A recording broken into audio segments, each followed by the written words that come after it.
The paper was nailed to Ezra Kessler's door before the dirt over his grave had settled, and the girl who found it there stood a long while in the wind before she read it, because she already knew what it would say. We want you to see her the way the people of Cottonwood Bend saw her that autumn of 1887, because most of them looked right past her.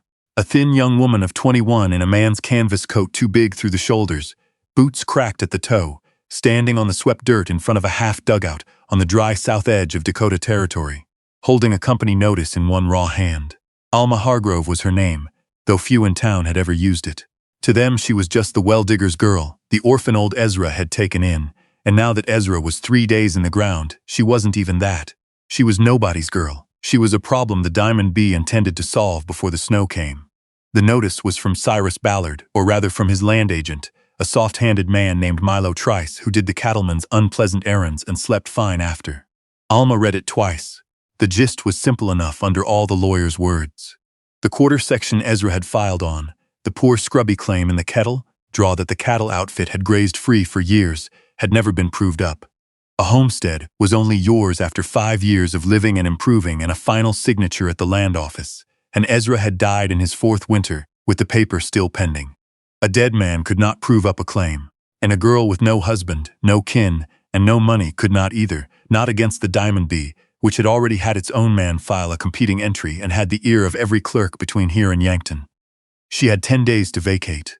Out of what Trice's letter called consideration, the company offered her $12 for the improvements Ezra had left, the dugout and the door, and the little sod stable, and the use of a wagon to carry her belongings to the road. $12. It was the price of a good pair of boots. It was not the price of the 11 years Ezra Kessler had spent teaching her, and it was surely not the price of the man himself. She folded the paper into a small, hard square and put it in her coat. Now you have to understand what Ezra had been, because everything that follows turns on it. He was a well-digger and a water witch and a maker of pumps and windmills, a stooped old Prussian who had come west with a divining rod and a set of augers and an eye for ground that no surveyor could match. When Alma's people died of the fever the same week, both of them, and left a 9-year-old girl standing at a fresh double grave with no one to claim her, it was Ezra who came out of the crowd and put his big cracked hand on her head and said, in his heavy accent, "You will come with me. I have no wife. You will learn a trade, and then no man can starve you." He was not a warm man. He never once told her he loved her, but he taught her, and in that country teaching was love, though it took her years to understand it. He taught her to read the lay of the land the way other people read scripture, to watch where the deep-rooted grasses grew greener in a dry August, where the cottonwoods clustered, where the morning fog pooled, and the ground stayed soft.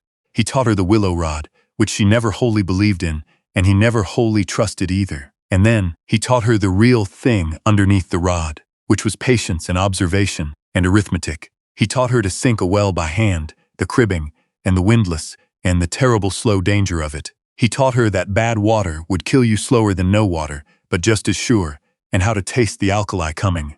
And every observation he ever made, in 11 years across 3 counties, he wrote in a fat leather ledger in his cramped foreign hand, depths and dates, and the strike of every vein, sketches of the ground with its hidden bones drawn in. The town knew Ezra could find water. What the town did not know, what almost no one alive knew, was that the ledger in that dugout was not the diary of a laborer. It was a map of everything that ran beneath 40 square miles of that supposedly dry plain, and the man who made it had died before anyone thought to ask him what it was worth. Alma knew.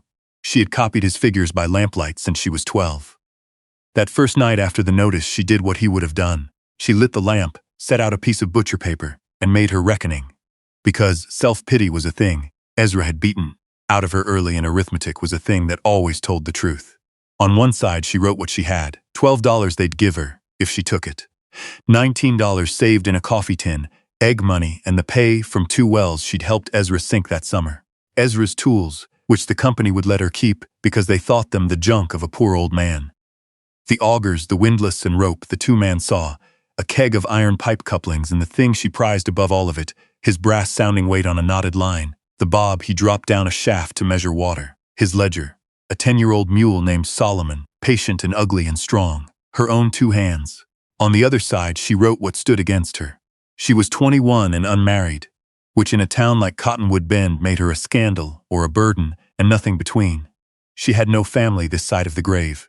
And winter was coming to a country where winter killed people every year.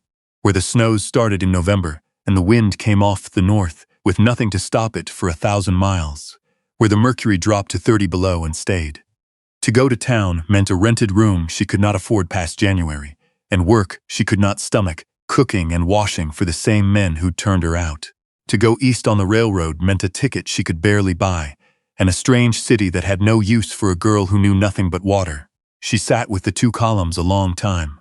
By every ordinary reckoning she was finished. And then, the way Ezra used to when a claim looked hopeless, she pushed the ordinary reckoning aside and asked a different question. Not what does the world allow me? What do I actually have that the world does not know I have? She had a map of every drop of water in the district. And she had one particular place, that the map knew and the diamond bee did not. She reached the ledger down from the shelf and turned to a page she had not looked at in 2 years, and there it was in Ezra's slanting hand. Under the heading he'd written half as a joke. The Ghost River. We should tell you about the Ghost River because it is the whole hinge of this. 2 summers back, Ezra had gone poking around the far south quarter of the Kettle Draw, a stretch of ground everyone agreed was worthless. Dry as a bone on top, grazed to nothing, not even the diamond bee watering cattle there, because there was no water to be had. Cyrus Ballard's whole empire rested on the big wells at Willow Springs to the north, and a dam he'd thrown across Alkali Creek, and the South Draw he let lie because it paid nothing. But Ezra, walking it in the still of a July dawn, had seen the ground fog pool in a certain low run where no creek showed, and the buffalo grass grow a shade too green, and the killdeer nesting where killdeer like damp. And he had sounded it, and dug a test hole, and found what he wrote up that night with the closest thing to excitement his dry old prose ever showed. Under that dead draw, 30 feet down, ran the buried bed of an old river, a channel of clean gravel that the plains had covered over 10,000 years ago and forgotten. It carried sweet water, cold and steady, fed from the high ground far to the west, and it did not care what the surface looked like. And here was the part Ezra had underlined twice. The same buried channel he had traced ran north under Ballard's land too, but there it dove deep and turned briny, where it crossed a bed of shale, which was why, Ezra predicted in the margin, the diamond bee's Willow Springs wells would one day turn alkali and fail. False water, he'd written. They built their kingdom on false water and do not know it. Give it a dry year. Alma read that margin note 3 times. Then she closed the ledger and, for the first time since they had lowered Ezra into the ground, she felt something other than grief. It was a cold, clean thing, close to hope, and it settled her hands. The south quarter of the Kettle Draw, the dry, worthless, unwanted quarter. It was open land. No one had filed on it, because no one wanted it. If she filed on it herself, in her own name, she would have to live there and prove it, and everyone would laugh at the well-digger's girl trying to homestead a dry hole. But it wasn't a dry hole. She was the only living soul who knew that under those 30 feet of dust ran a river. She would not fight the diamond bee for Ezra's old claim. Let Trice have it. She would go where they would never follow, onto the ground they had already thrown away, and she would dig down to the water they didn't know was there, and she would make it hers. She did not tell a soul. She went to the land office at the county seat, a hard day's ride on Solomon, and she filed her entry on the south quarter, 160 acres of nothing. And the clerk smiled the way men smiled at her, and asked if she understood there was no water on that parcel. She said she understood, and paid her filing fee, and rode home before dark. Then she went to see Alden Fisk. Fisk kept the store in Cottonwood Bend, a wide, dim place that smelled of coal oil and coffee and new rope, and he had been the nearest thing Ezra had to a friend. The 2 old men used to sit on his porch of an evening and argue about weather and water and the wickedness of the railroad. When Alma came in with her list written on the back of her filing receipt, Fisk did not ask her the questions everyone else asked. He put on his spectacles and read the list, and his eyebrows climbed, and he looked at her over the wire rims for a long moment, and then he began to gather her order. She'd worked it to the penny. 20 feet of good pine for well cribbing, the single most expensive thing on the treeless plains, where a plank cost more than a meal.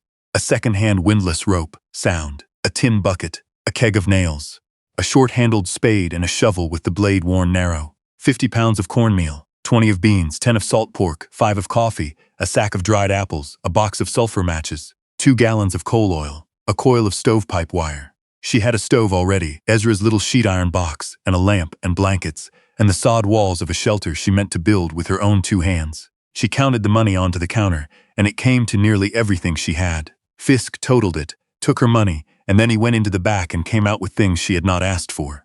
A coil of new manila rope, the best in the store, a sack of seed corn, a slab of bacon on top of the salt pork, a tin of lucifer matches wrapped in oilcloth against the damp. "No charge," he said when she started to protest. "Ezra grub-staked me my first winter in this country when I hadn't the sense God gave a goose. I've been 30 years paying it back to folks, and I'm not near done." He set a hand flat on the counter. "You're going out to the Kettle Draw, aren't you? To that dry quarter?" She said nothing, which was answer enough. He looked at her a while. "Everybody in this town thinks there's no water down there." "Everybody's welcome to think it," Alma said. Fisk almost smiled. "Ezra always said the ground down there talked to him." He pushed the seed corn an inch toward her. "You listen the way he taught you, girl, and you come to me before your flour runs low, not after. Pride's a luxury, and a hard winter is not the season for it." Then, because he was a plain-spoken man and did not know how to say the rest of it, he added only, "He'd have been proud of the nerve of you," and turned away to weigh out someone's nails. She loaded the wagon and drove Solomon south out of town, and she did not look back. What followed was 31 days of the hardest labor of her life, and we're going to tell it to you plain, because the plainness of it is the point. There was nothing romantic in it. There was a hole in the ground and a girl and the coming of winter, and between them, arithmetic.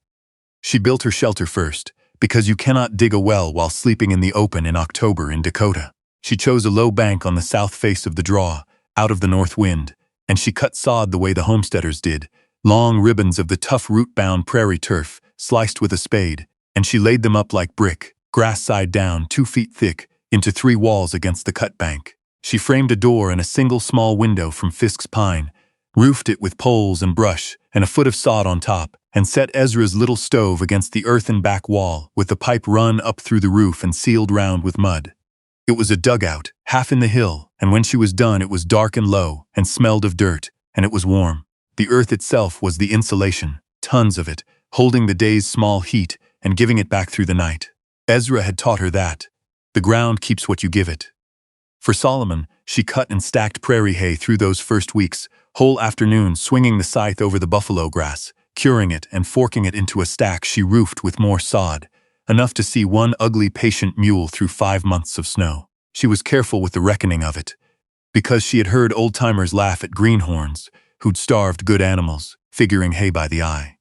A mule wanted better than 20 pounds of dry feed a day in hard cold, near 1.5 tons across a winter, and she cut and stacked toward that number and then passed it, and set the seed corn aside as ration for the worst weather, and knew to the week how long her stack would hold. She would not lose Solomon to bad figuring.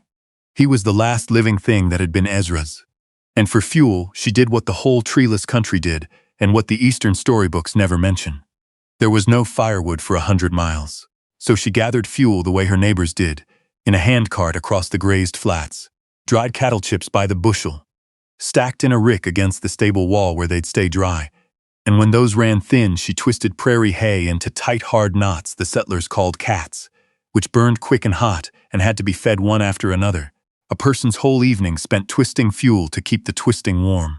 It was a poor, smoky heat, and it was the heat that kept people alive out there, and she was not too proud for it. Then she dug. She sank the shaft in the exact spot Ezra's ledger marked, a low green run in the dead draw, and she dug it 4 feet square so she'd have room to work and to crib. The first 10 feet was easy enough, dry sandy loam that came up on the spade, and she hauled it out by the bucketful and windlass, climbing down, filling, climbing up, cranking, dumping, down again, 100 times a day, and then 100 more. Her hands, already hard, split and bled and healed over rougher. The second 10 feet was worse. A stratum of heavy clay that clung to the spade and had to be cut loose in slabs. And the deeper she went, the more the danger changed its nature, because a hole in the ground wants to close, and clay above sand will let go without warning and bury whatever's under it. So she cribbed as she went, exactly as Ezra had taught, planking the walls with Fisk's pine, wedging it tight, never getting ahead of the timber, never once telling herself it would be fine to dig just 1 more foot before she braced. Ezra had known 2 men killed in wells, and he had made her recite the rules until she hated them, and now the hatred was what kept her alive. At 22 feet the clay gave over to gravel, clean and gray and damp, and her heart went up into her throat because damp gravel is what water lives in. At 26 feet, the bottom of the shaft was a slurry she had to bail. At 29 feet, on a gray afternoon with the first hard frost, already whitening the grass up top. She stood in the cold muck at the bottom of a 29-foot hole and watched water rise around her boots, clear and quick and cold, welling up out of the buried river Ezra had found, and no one else believed in. She dropped the brass sounding weight and read the knots and figured the recharge, and it came in faster than she bailed. She cupped a handful and tasted it. It was sweet. No alkali, no iron, no gyp. Sweet cold water 30 feet under a quarter section everyone in the county called dead. She climbed out and sat on the frozen ground, and for the second time that autumn she did not weep, though she came close. She held Ezra's brass weight in her fist until the cold of it ached, and she said out loud, to no one, to him, "I found it. It was right where you said." And the wind took it and said nothing back, because the plains never answer, but she felt answered all the same. She rigged a windlass and bucket over the shaft, and later, before the ground froze past working, a simple pump on a length of Ezra's iron pipe. And she had sweet water at the crank inside her own fence line, in the middle of a drought-cracked draw, which is a thing that ought to have been impossible, and was only impossible to people who had never learned to read the ground. The first great test of everything she'd built came in the third week of the new year. And if you know your history, you may already know what's coming, because it truly happened, and it was one of the worst days the plains have ever seen. The 12th of January, 1888, dawned warm. That was the treachery of it. After a spell of savage cold, the morning came almost mild, the snow softening, children walking to their sod schoolhouses in light coats, men out on the range without their heavy gear, everyone let down their guard by a false spring in the dead of winter. And then, out of the northwest, faster than a horse could run, came a wall. The old-timers who lived called it a wall of the world ending, a rolling black and white front that turned noon to night, in the space of a breath, and dropped the temperature 40 degrees in minutes, and behind it a wind full of ground snow fine as flour that you could not see your own hand through, could not breathe against, could not walk into. Hundreds died across the territory. That afternoon and evening, a great many of them children caught between school and home, which is why they remember it yet as the schoolhouse blizzard. Alma was at her woodless woodpile, ricking chips, when the light changed. She had grown up under Ezra's weather sense, and she did not stop to wonder. She got Solomon into the sod stable and forked him a double feed and wired the door. She filled every bucket at the pump before the pump head could freeze. She carried in an armload of fuel, and then another, and then a third, until she could barely shut the door against the first blast of it. And she shut the door, and she was inside her low, dark dugout, with the earth of the plains packed 2 feet thick all around her, and the storm hit like a train. For all that day and all that night, and into the next day, the wind screamed over the top of her draw. Up on the flats it would flay the skin off a man. But she had built into the south face of a cut bank, below the worst of the wind, walled in living earth, and inside her little sod room, the stove threw its small red heat and the ground held it. And while the thermometer she'd hung by the door showed 30, and then 34 below, the air around her stayed at 50, and then, when she fed the fire, near 60. She twisted hay cats through the long black hours and fed them one by one, and she melted snow when a bucket froze, and she went out on a rope she'd strung to the stable, hand over hand, blind in the white, to break the ice on Solomon's water, and lay her cold face for a moment against his warm neck, and then hand over hand back again. Snow drifted up over her door until she had to tunnel out, and the drift, she knew, was one more blanket. The storm itself was insulating her. When it broke on the third morning, the silence was so total it woke her. She dug up out of her snowed-in door into a world scoured white and blinding under a sky of hard, cruel blue, and she stood in it and looked north toward town, and there was no smoke, no sound, no sign of any living person in all that frozen distance. She was as alone as a soul can be. And she was warm, and watered, and fed, and her mule was alive in his stable, and she understood, standing there, that everything Ezra had ever taught her had just been weighed against the worst the country could do, and had held. Word of her got to town slow, the way water finds its level, one seep at a time. Alden Fisk came out on snowshoes when the drifts let a man travel, expecting to dig a dead girl out of a caved-in dugout, half sick with dread of it, and he found her instead splitting a frozen hay bale with an axe, brown and lean and calm, with a stone-lined, well-running sweet water in the middle of a quarter the whole county had written off. He stood in her dooryard and looked at the pump and the tidy haystack and the woodrick of chips and the neat dark warmth of her dugout, and he took off his hat, which was a thing Alden Fisk did not do lightly. "Well, I'll be damned," was all he said, and it was the highest praise she ever got from him.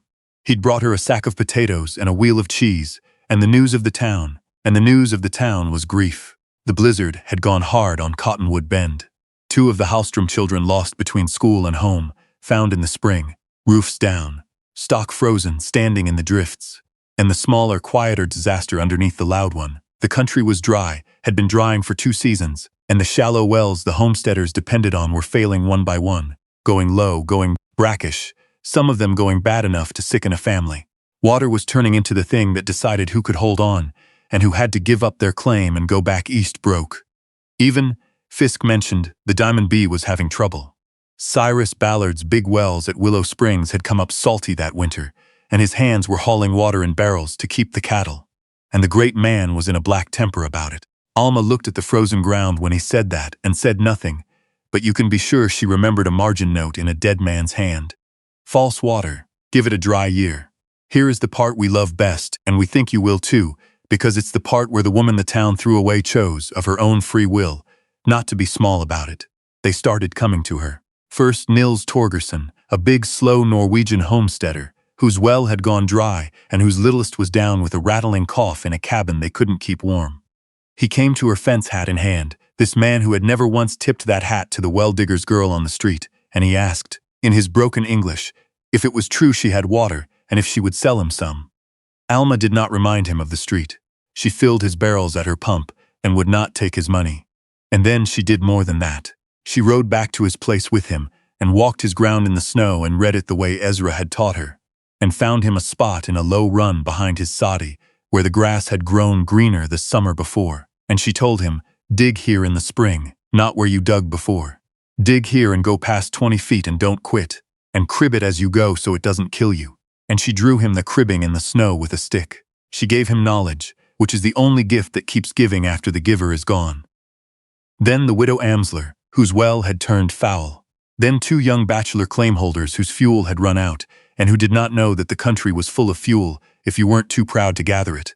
And Alma, who was not proud, showed them the chips and the hay twists, and shamed them into warmth. Then more. All that late winter and into the spring thaw, the woman on the dry quarter became the person the settlement went to, not out of charity, but out of respect, for water, and for the reading of ground, and for the plain, hard sense of a girl who had gone down under the earth and come back up with the thing everyone else needed. Her dugout became a kind of schoolroom. People who had looked through her now sat at her little table and asked her to teach them, and she taught them and asked nothing back. She was not the well-digger's girl any longer. She was the water woman of the Kettle Draw, and her name, Alma Hargrove, got said with weight in it now. Her vindication, if you want to call it that, was not a thing of law or money, not yet. It was this. The town that had let her be turned out into the cold came to her to be kept warm. The rest arrived in the spring, when the ground opened up and the railroad came.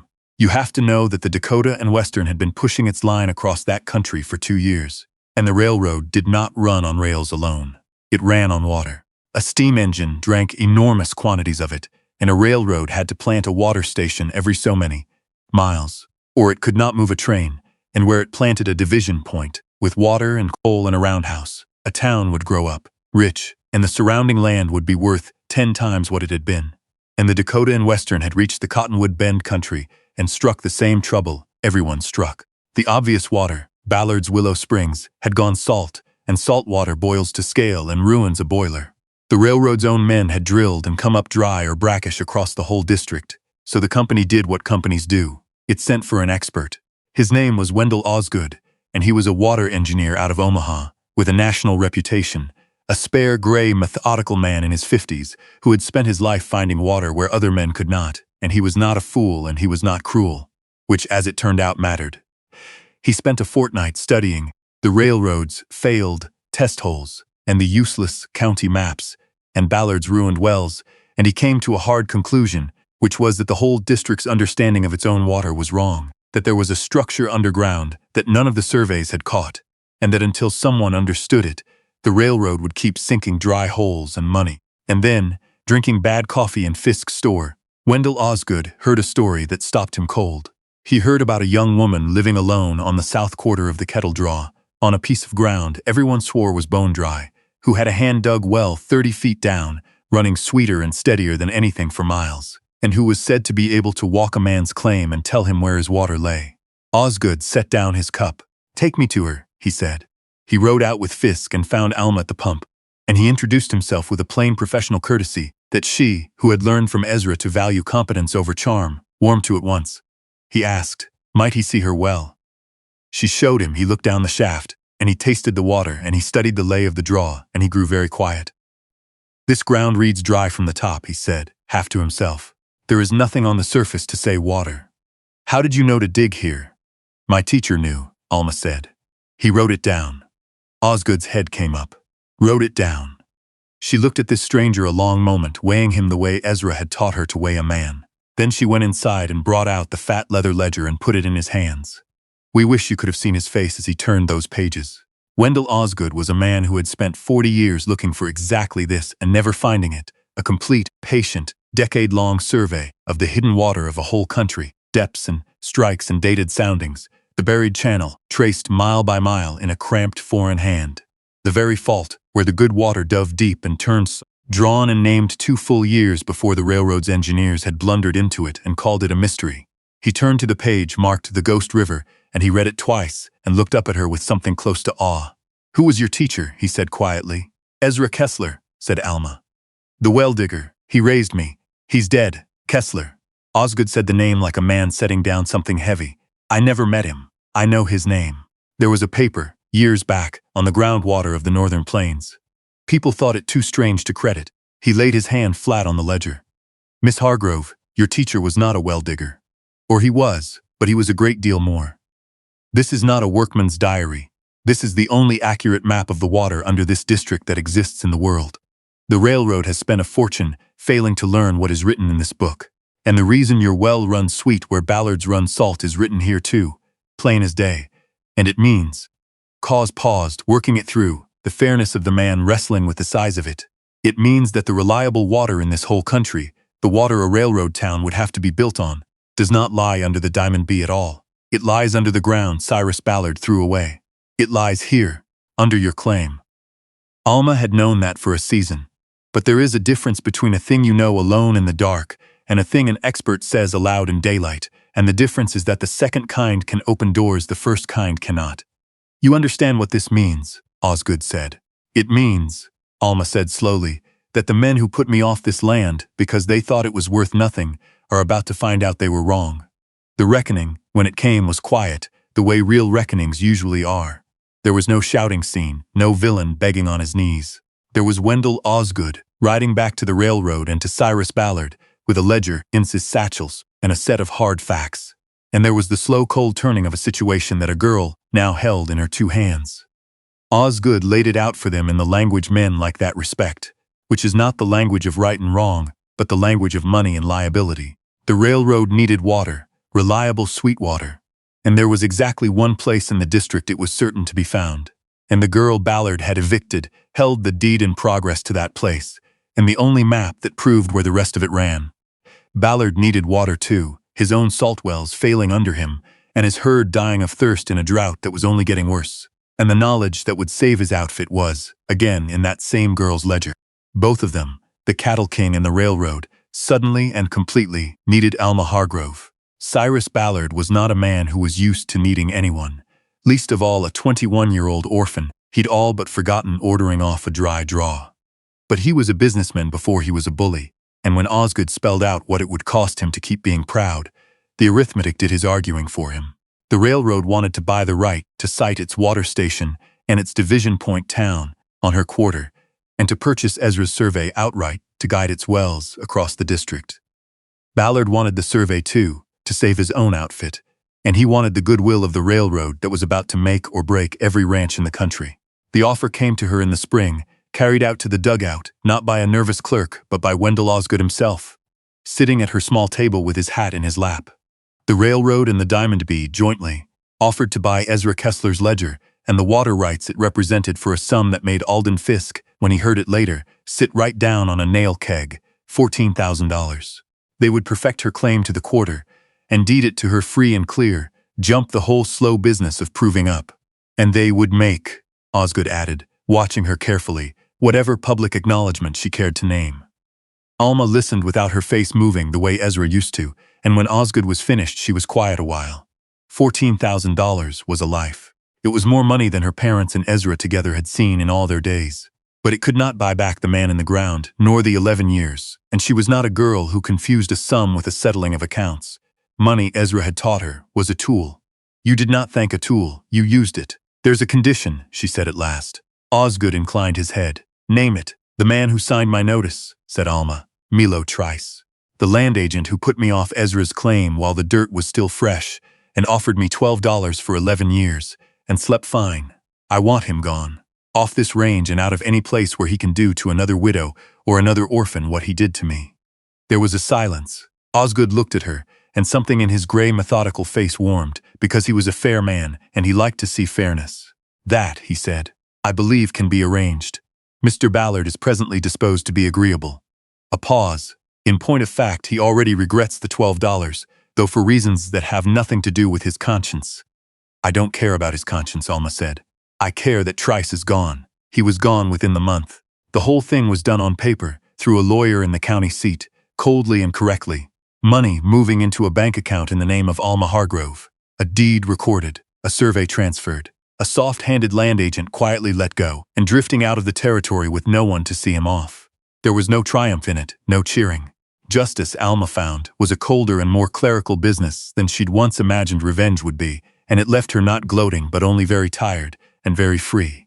She did not take the money and go east to some soft city, as people expected. She stayed. When Alden Fisk grew too old and stiff to keep his store that following winter and wanted to retire, she bought it from him at a fair price, and she ran it with the same plain competence she'd brought to everything, and she extended credit to homesteaders in dry years the way Ezra had once extended it to Fisk, and the debt of that first grubstake went on being paid forward through her, which we think would have pleased both old men.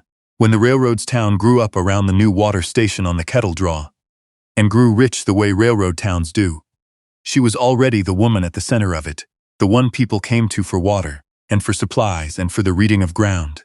And more than a few of the wells that made that country livable were sunk on advice she gave for nothing, drawn in the dirt with a stick the way she'd once drawn it for Nils Torgerson. And she never gave up the dugout. Every autumn, before the first snow, she rode old Solomon out to the south quarter and spent a few days there, cutting hay, checking the cribbing on the well she'd dug with her own hands, mending the sod. She kept it stocked and sound and ready, that low dark room in the cut bank, long after she had a fine frame house in town, and money in the bank, and no earthly need of it. People thought it a sentiment. It was not sentiment. It was a promise she had made to herself in a 29-foot hole in the ground, that never again would she be dependent on the whim of a company or the mercy of a town, that she would always have a place of her own that no man had given her and no man could take, a place she had gone down into the dark and dug out for herself, because that, in the end, is the whole of it. And it is why we wanted to tell it to you. Nobody rescued Alma Hargrove. No hero rode up out of the storm. The rain did not come to save her country, and the town did not come to save her. She saved herself 30 feet down, one bucket at a time, with a dead man's knowledge and her own 2 hands. And the man who taught her left her no money, and no land, and no name worth anything to the world. And left her, it turned out, everything. So we'll leave you with the question we keep coming back to ourselves, sitting here after telling it. When everything was stripped from Alma but a book of scribbles and a brass weight on a string, was Ezra Kessler's real gift the water she found? Or the years he spent teaching a 9-year-old orphan how to look? What's the one thing somebody taught you that turned out, years later, to be worth more than money ever could be? Tell us. We read every word, and we'll be right here when you're ready to sit a while and hear the next one.